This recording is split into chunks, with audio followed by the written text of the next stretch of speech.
The missile breaks away from the fighter's wing at Mach 1.6, ignites its booster motor, and accelerates toward the ocean's surface. Within seconds, it's traveling at Mach 3, 1 mile every 2 seconds. The target is a U.S. Navy aircraft carrier 28 nautical miles away. The weapon is designed to kill ships exactly that size, and the clock just started ticking. 47 seconds. That's all the time the U.S. Navy has to stop it.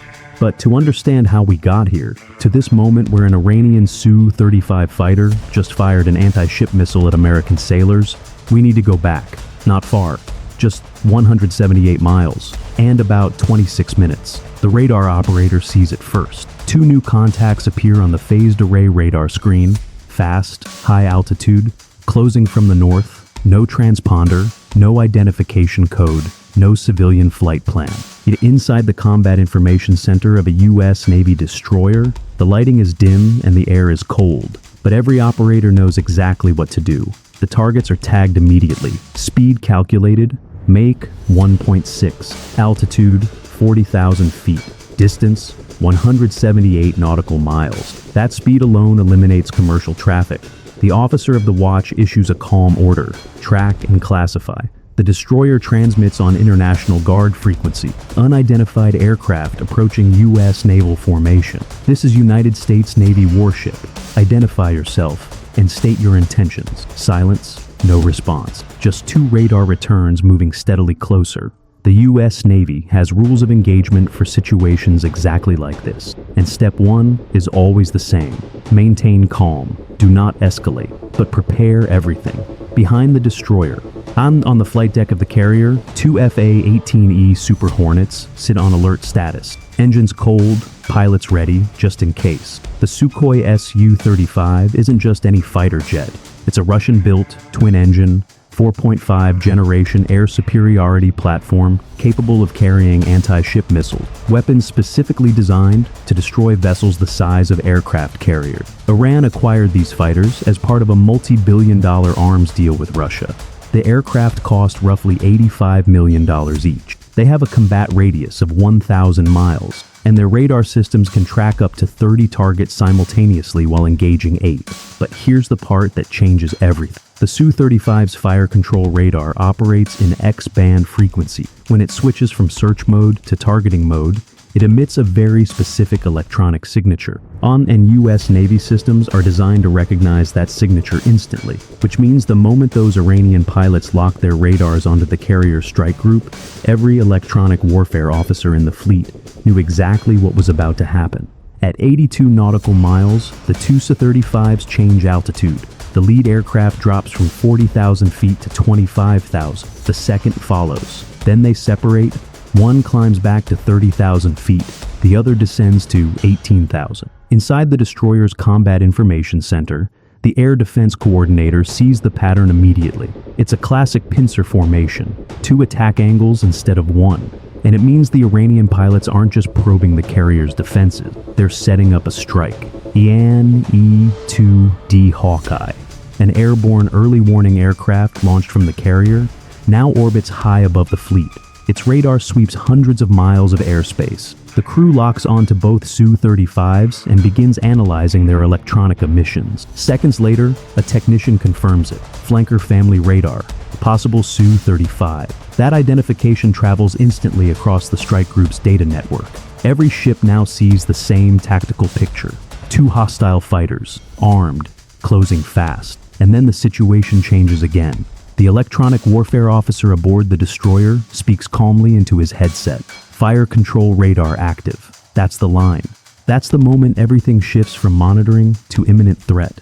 Because fire control radar doesn't search, it locks. And when a fighter jet locks its radar onto your ship, there's only one reason.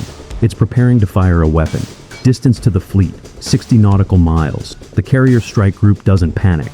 It activates. The Aegis Combat System aboard 2 destroyers assigns tracking solutions to both Su-35s. Missile launch cells below deck shift from standby to armed. Surface-to-air interceptors, SM-6 missiles capable of shooting down aircraft and incoming missiles, are now ready.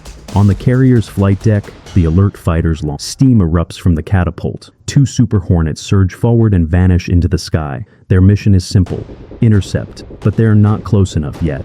And the Iranian fighters are still closing. At 32 nautical miles, a bright flash appears beneath the wing of the lead Su-35. Infrared satellites see it. Shipboard sensors see it. The Hawkeye crew sees it. The missile launch confirmed. The weapon separates from the fighter and ignites its rocket motor.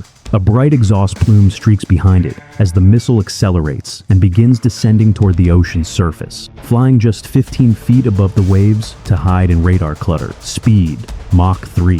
Distance to carrier, 28 nautical miles. Estimated time to impact, 47 seconds. Inside the destroyer's Combat Information Center, the Aegis system calculates an intercept solution automatically. The computer doesn't hesitate, neither does the crew. Engage! Below deck, an armored hatch slides open.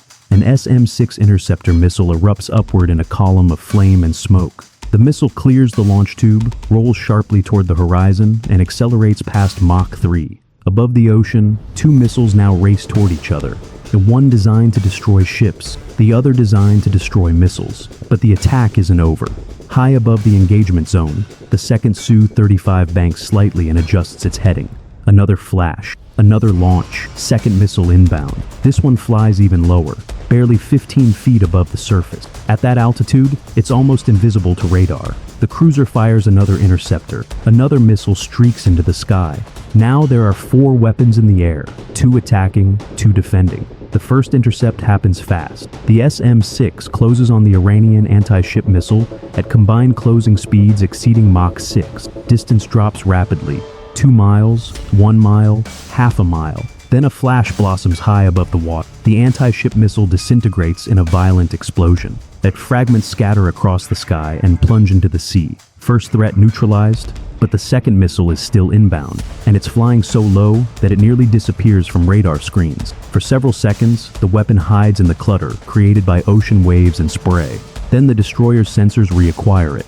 Range, 7 miles. Time to impact, 12 seconds. At that distance, there's no time for another long-range interceptor.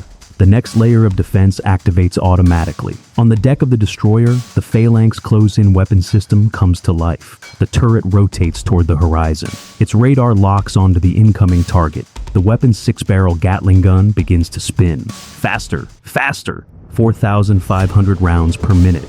The missile races toward the fleet. 6 miles, 5 miles, 4 miles. The Phalanx radar maintains a perfect lock. 3 miles, 2 miles, and then the gun fires. A continuous stream of 20mm tungsten rounds erupts from the rotating barrels, forming a dense wall of metal directly in the missile's path. The horizon becomes a blur of tracer fire and smoke. The incoming missile flies straight into it. The sky explodes. The explosion flashes across the ocean just beyond the outer defensive ring. The second anti-ship missile vanishes in a violent burst of fire and fragment. Inside the Combat Information Center, the radar track collapses. Second missile destroyed. The carrier strike group has survived. 2 missiles launched. 2 missiles intercepted. No damage to any ship. Not a single American sailor injured, but the 2 Iranian Su-35s are still airborne. And now they have a different problem. The American intercept fighters have arrived. Raptor 1 locks radar onto the lead Su-35. The Iranian pilot's radar warning receiver screams. He rolls hard right and pulls into a defensive turn. But the Super Hornet is already within engagement range. An AIM-120AMR-AAM missile launches from the fighter's wing. The Iranian pilot deploys flares and chaff, pulling into a violent climbing turn. The missile detonates close behind the aircraft. Not a direct hit, but close enough to force the pilot to break off. Both Su-35s immediately disengage. They accelerate north at Mach 1.8. They're no longer attacking, they're running. The American fighters maintain pursuit for several minutes, keeping radar locked to ensure the Iranians don't attempt another run. But the Su-35 pilots have already made their decision. They retreat, and their radar signatures eventually shrink and disappear beyond sensor range. Here's what Iran didn't expect. The attack failed, but that wasn't the real problem. The real problem is that for 26 minutes, those 2 Su-35 fighters transmitted thousands of electronic signals. Every radar pulse, every targeting frequency, every fire control waveform, and the US Navy recorded all of it. The strike group's electronic warfare systems captured the Su-35's radar fingerprint, its missile guidance frequencies, and even the brief electronic spike that occurred seconds before launch. All of that data is now stored in U.S. military intelligence databases, which means the next time a Su-35 appears on a radar screen anywhere in the world, American systems will recognize it instantly. But the missile defense network will know exactly how to counter its weapons, and every future engagement will favor the U.S. Navy even more than this one did. The Iranian pilots came to strike an aircraft carrier. What they actually did was hand the Pentagon a complete intelligence profile of their most advanced fighter, for free. That's the billion-dollar mistake, because in modern naval warfare, sometimes the most valuable weapon isn't the one you fire. It's the one you never let your enemies see. Out on the open ocean, the carrier strike group continues forward. Radar spinning, jets launching, ships holding formation, watching, waiting. Because they know something the Iranian pilots just learned the hard way. You don't challenge a U.S. aircraft carrier strike group unless you're ready to show the world exactly what you're capable of. And once you do, there's no taking it back.